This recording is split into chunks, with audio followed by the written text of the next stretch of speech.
सभी को good evening. आवाज आ रही है कि नहीं एक बार कंफर्म कीजिएगा।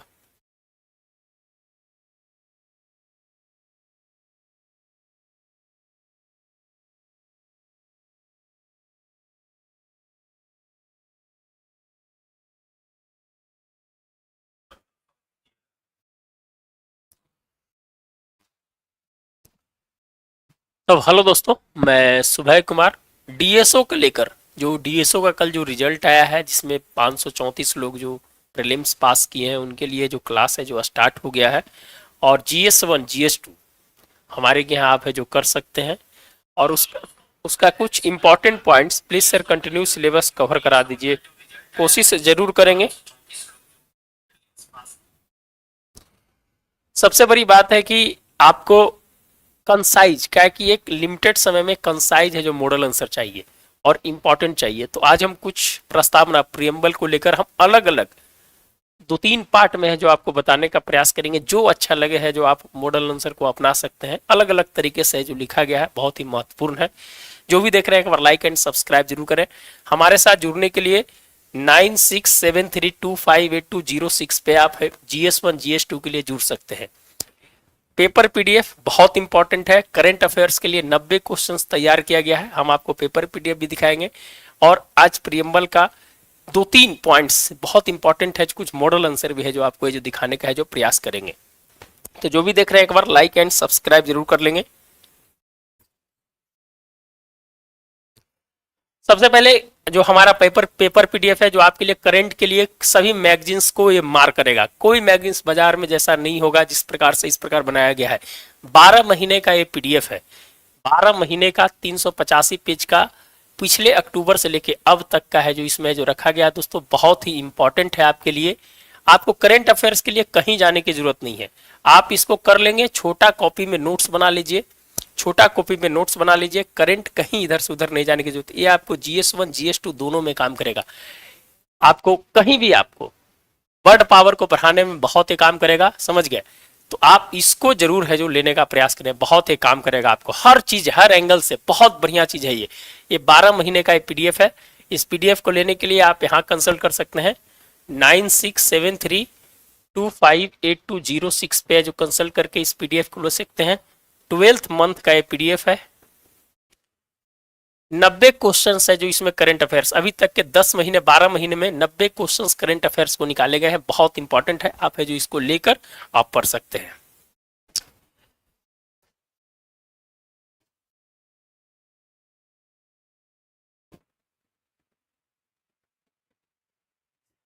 नहीं नहीं नहीं, कोई दिक्कत नहीं है। बहुत अच्छा, बहुत अच्छा रहा है। बहुत अच्छा कंटेंट के साथ करीब करीब है जो 1000 कॉपी है जो इसकी जो बिक चुकी है। तो मेरा जो मेहनत है 1 साल का जो किया हुआ है वो सफल रहा है, समझ गया। सब्सक्राइबर बढ़ना नहीं बढ़ना ये मैटर ये नहीं करता है कि आपकी क्वालिटी क्या है। एक रोड पर अगर आप कुछ कर देते हैं तो सब्सक्राइबर बढ़ जाती है, तो उससे रिलेट आप नहीं कर सकते इसको, ठीक ना। चलिए कोई बात नहीं है, सबका अपना अपना सोचने का तरीका है, बोलने का तरीका है।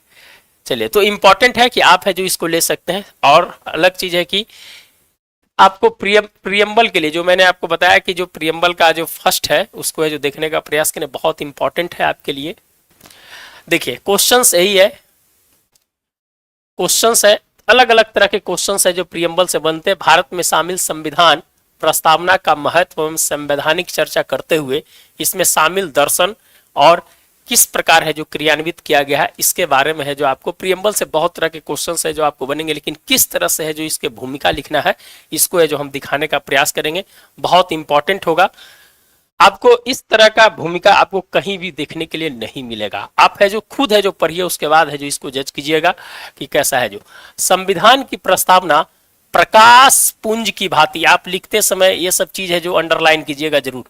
प्रकाश पुंज की भांति इतिहास की उदित विचारों की अवधारणा है, समझ गए ना। ये सब जब लिखिएगा तो अपने कॉपी में अंडरलाइन कीजिएगा, तो बहुत इंपॉर्टेंट है।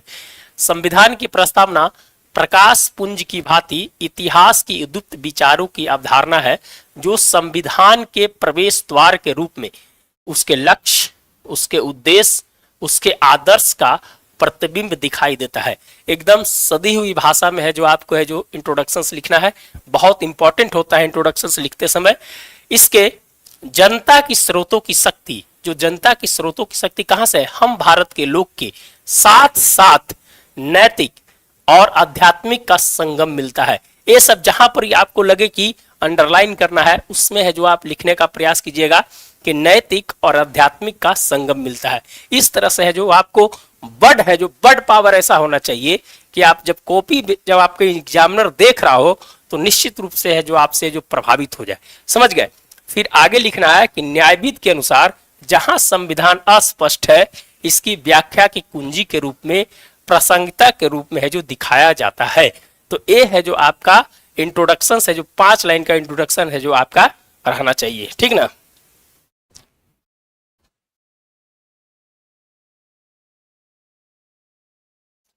चलिए, तो ये है जो आपको इंट्रोडक्शन है जो 4-5 लाइन का। प्रकाश पुंज की भांति इतिहास के द्वित विचारों की अवधारणा है जो संविधान के प्रवेश द्वार के रूप में लक्ष्य, उद्देश्य, आदर्श का प्रतिबिंब दिखाई देता है। इसके जनता की स्रोत की शक्ति हम भारत के लोग के साथ साथ नैतिक और आध्यात्मिक का संगम मिलता है। न्यायविद के अनुसार जहां है जो संविधान अस्पष्ट है, जहां दोस्तों है जो प्रस्तावना है जो कहीं ना कहीं अपनी महत्वपूर्ण भूमिका है जो निभाता है। क्लियर? चलिए, ये चीज है, ये चीज लिखना है। उसके बाद अगर आप महत्व देते हैं तो महत्व किस प्रकार से लिखना है, इसके लिए एक फिगर है जो आपको हम बताएंगे कि किस प्रकार से। देखिए, जब आपको एग्जाम में लिखना हो तो प्रस्तावना के प्रकृति, उद्देश्य और महत्व को आप इस तरह से जो फॉर्मेट बनाने का प्रयास कीजिएगा। समझ गए? बोलिए सीके जी। सॉरी सर, ओबीसी ईमेल हो जाएगा। छवि वहीं फंसे हुए हैं। जब आपको प्रस्तावना लिखना है तो उसके प्रकृति क्या क्या है, उसके उद्देश्य क्या है, उसके महत्व क्या है, आपको इस प्रकार से जो फॉर्मेटिंग करना है। समझ गए ना? ये इंपॉर्टेंट इसलिए बता रहे हैं कि एग्जामिनर को डायरेक्ट हिट करना है, आपको नंबर लेने के लिए। वहां पीएचडी नहीं करना है हमें, वहां आपको नंबर उठाना है। तो आप एक फॉर्मेट कैसे लिखिएगा ये इंपॉर्टेंट है। इसकी प्रकृति क्या क्या है, संप्रभुता, समाजवादी, लोकतांत्रिक, पंथनिरपेक्ष। ठीक।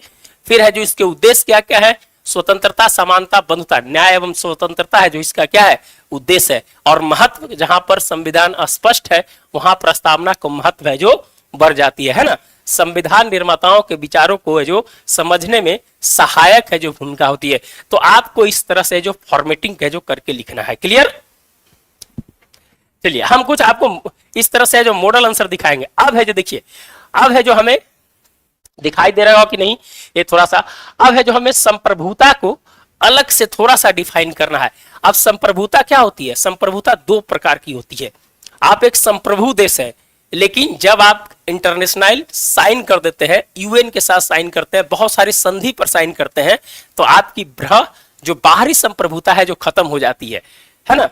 तो बहुत सारी चीजें, तो संप्रभुता हमको एक लेवल पर रीजनेबल रिस्ट्रिक्शंस पे ही है जो हमारी संप्रभुता मिलती है। इसको कोटेशंस में है जो लिखना है कि आंतरिक एवं बाह्य मामले में पूरी तरह से है जो संप्रभु है, लेकिन है जो अपवाद है कि अंतरराष्ट्रीय संधि के कारण कई तरह के अंकुश है जो विद्यमान होते हैं। अपवाद में लिख दीजिएगा, वहीं पर लिख दीजिएगा, तो आपको नंबर है जो बेहतरीन है जो मिलेगा। यह है जो समझने का प्रयास है जो कीजिएगा। बहुत बढ़िया, लिख चुके हैं तो अच्छी बात है। समाजवादी में आ जाइए।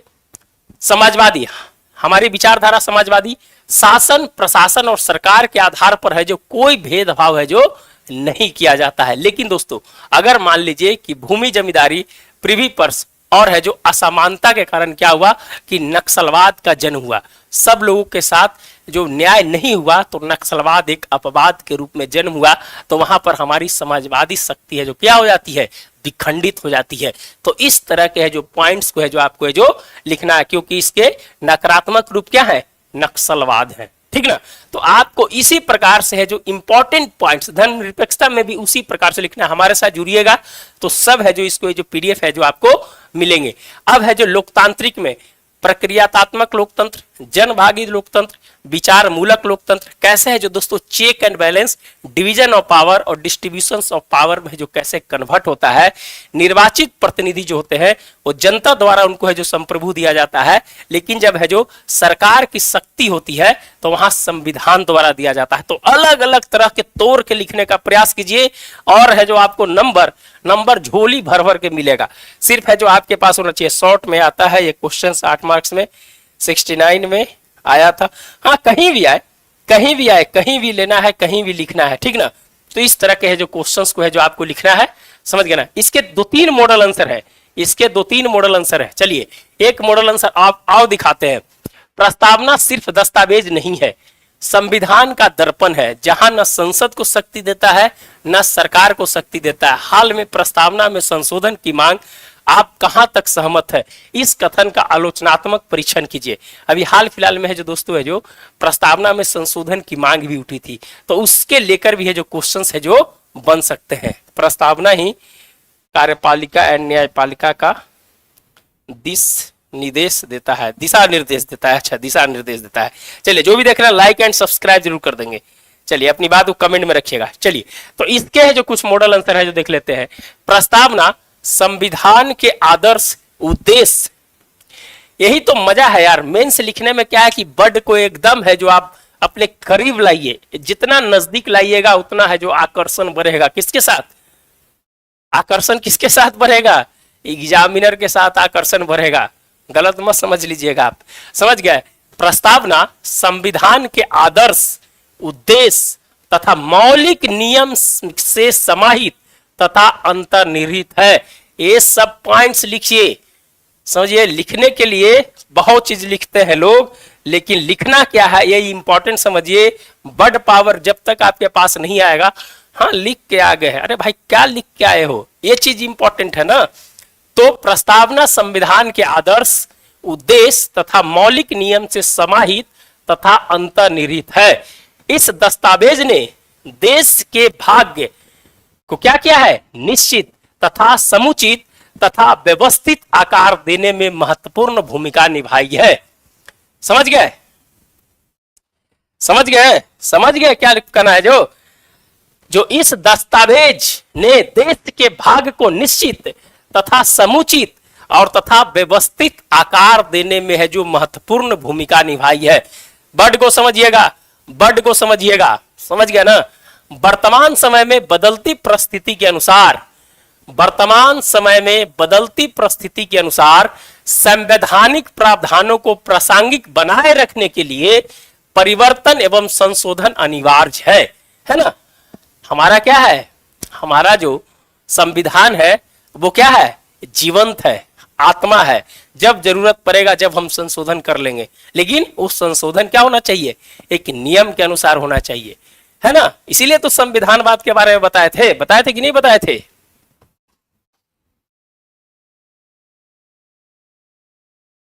है ना। चलिए, तो अनिवार्य है, लेकिन राजनीतिक उद्देश्य से जो बदलाव है, दार्शनिक तथा संवैधानिक आयाम आधारभूत ढांचे को परिवर्तित, रूपांतरित, विरूपित कर सकता है। ये सब पॉइंट को लीजिए, समझ गया ना। क्या कर सकता है? अगर आप राजनीतिक उद्देश्य से या किसी भी चीज को या प्रस्तावना को बदल रहे हैं तो क्या हो जाएगा? वो परिवर्तित हो जाएगा, रूपांतरित हो जाएगा, विरूपित हो जाएगा, खत्म हो जाएगा, लोकतंत्र खतरे में पड़ जाएंगे। समझ गए? तो इस सब पॉइंट को लिखने का प्रयास कीजिएगा आप। चलिए आगे बढ़ते हैं।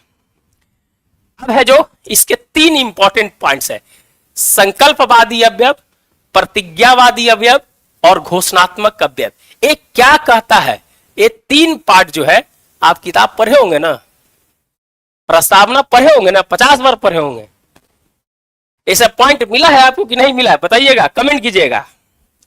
पॉइंट मिला है कि नहीं मिला है, कि ऐसी हवाबाजी में बात करते हैं खाली। अब संकल्पवादी अवयव क्या कहता है? कि संविधान को अंगीकृत एवं आत्मपर्पित करने के लिए स्वयं को सौंपे जाने का है जो उल्लेख करता है। संकल्प उसका क्या है? कि है जो स्वयं को सौंपे जाने का है जो क्या करता है? उल्लेख करता है। ये प्रतिज्ञात्मक अवयव क्या कहता है? नागरिक को न्याय, समानता, स्वतंत्रता, बंधुता को सुनिश्चित करता है और घोषणात्मक अवयव है प्रस्तावना का, जिसमें संप्रभुता संपन्न लोकतांत्रिक गणराज्य के रूप में है जो दिखाई देता है। क्लियर? क्लियर है ना? प्रस्तावना के 5 आंसर देंगे हम, जो आंसर आपको अच्छा लगे उस आंसर को लिखिए। समझ गए ना? डायनेमिक रूप से समझ गए?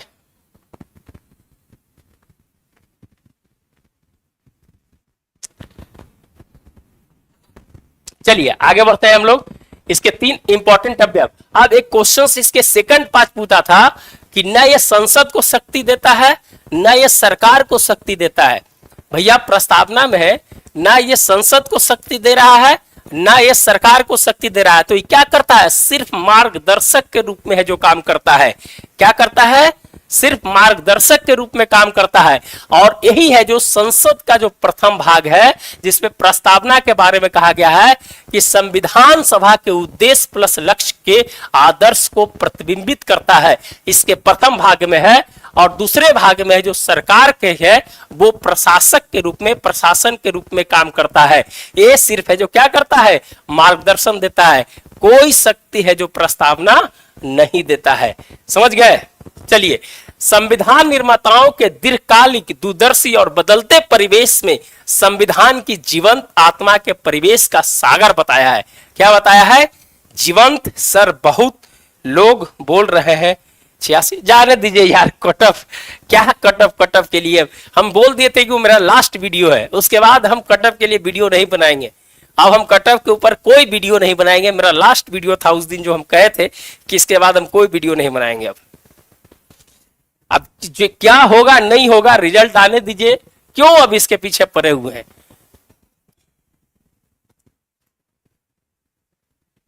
चलिए आगे बढ़ते हैं। तो संविधान निर्माताओं के दीर्घकालिक, दूरदर्शी, बदलते परिवेश में संविधान की जीवंत आत्मा का परिवेश का सागर बताया है। क्या? कि प्रस्तावना अपने आप में परिवर्तनीय नहीं है, किसी भाग से जुड़कर क्या हो जाता है? परिवर्तनीय हो जाता है। प्रस्तावना कभी भी है जो परिवर्तनीय नहीं है, लेकिन किसी भाग से जुड़कर क्या हो जाएगा? वो है जो परिवर्तनशील है जो हो जाता है।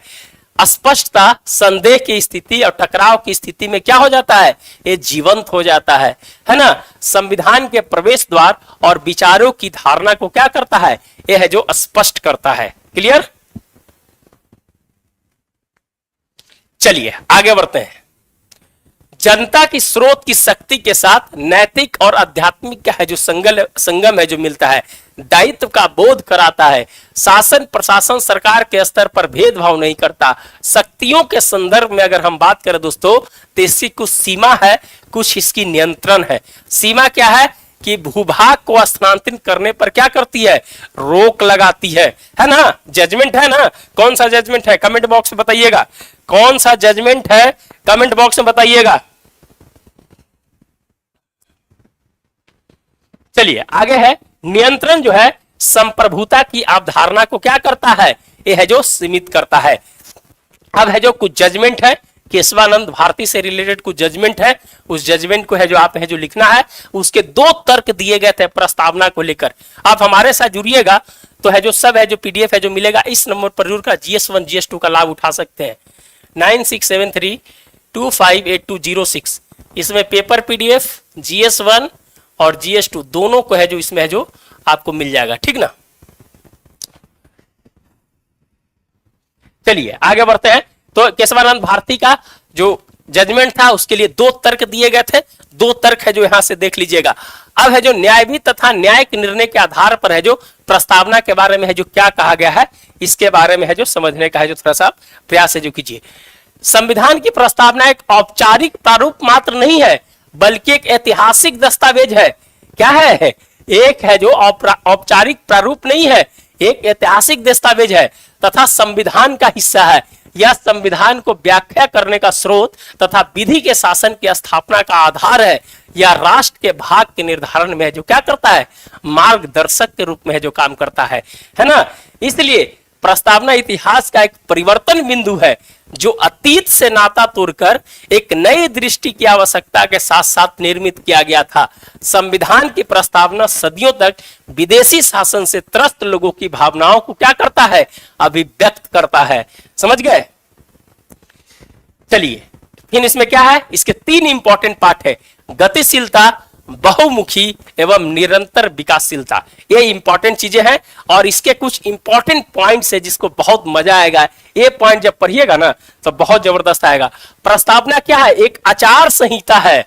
क्या है, एक आचार संहिता है प्रस्तावना। गूढ़ता, रहस्यात्मक, आध्यात्मक का क्या है, संगम है। इसमें बजती हुई घंटियां की लय और संदेश है। प्रस्तावना में क्या है कि बजती हुई घंटियां और लय का संदेश है। प्रस्तावना क्या है, एक अच्छे मेजबान की तरह सबसे अच्छी शराब के अंत के लिए आरक्षित कर छोड़ी गई है। तो इस सब वर्ड को है जो आपको लिखना है। समझ गया ना? यही है जो आपके लिए बहुत इंपॉर्टेंट होगा। ये सब वर्ड जब आप लिखिएगा ना तो मजा आ जाएगा सब। समझ गए? तो क्या है, एक बजती हुई घंटियां की लय और संदेश है। एक अच्छे मेजबान की तरह सबसे अच्छी शराब अंत के लिए आरक्षित कर छोड़ी गई है। प्रस्तावना के बारे में लिखा गया है ये चीज। समझ जाइए आप। समझ गए? तो मजा आ जाएगा। अब इसको प्रस्तावना में बदलाव के लिए कोई कोई संशोधन हुए थे, उस संशोधन की चर्चा करना है और बहुत सारी चीजें हैं जो आप हमारे साथ जुड़ सकते हैं। और उसके बाद आप है जो इसके निष्कर्ष में कुछ पॉइंट्स है, उस पॉइंट्स को है जो जरूर देखिएगा। इन सभी तत्वों के आधार पर प्रस्तावना की दर्शन को सारगर्भित रूप में इसके आधारभूत सिद्धांत की प्रकृति जीवंत, विकसनशील, भविष्यगामी प्रारूप में दिखाई देता है। बदलते परिवेश में संशोधन का संरचनात्मक परिवर्तन संविधान की आत्मा को दूरदर्शी रूप से देखना चाहिए। भारतीय राजनीति वर्तमान में बेबी बूमर्स वाली पीढ़ी का वर्चस्व है जिसे प्रासंगिक परिणाम है जो हो सकते हैं। बेबी बूमर्स बहुत इंपॉर्टेंट वर्ड है। इस वर्ड के बारे में जानते होंगे तो कमेंट में जरूर लिखिएगा। बेबी बूमर्स किसको कहा जाता है जो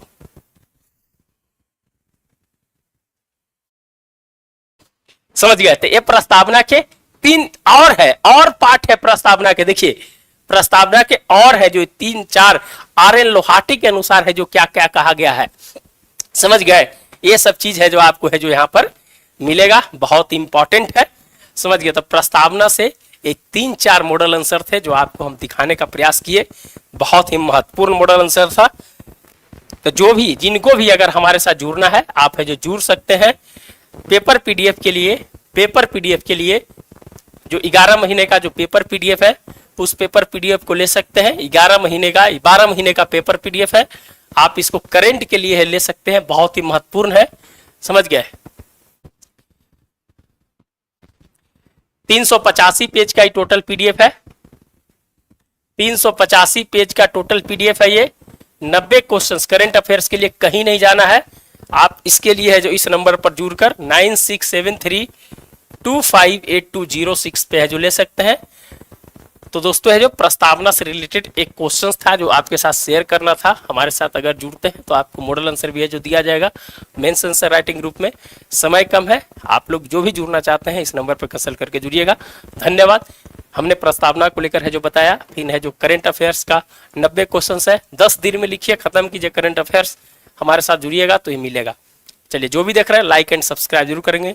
धन्यवाद दोस्तों। फिर है जो नए वीडियो के साथ आपके साथ आएंगे। धन्यवाद।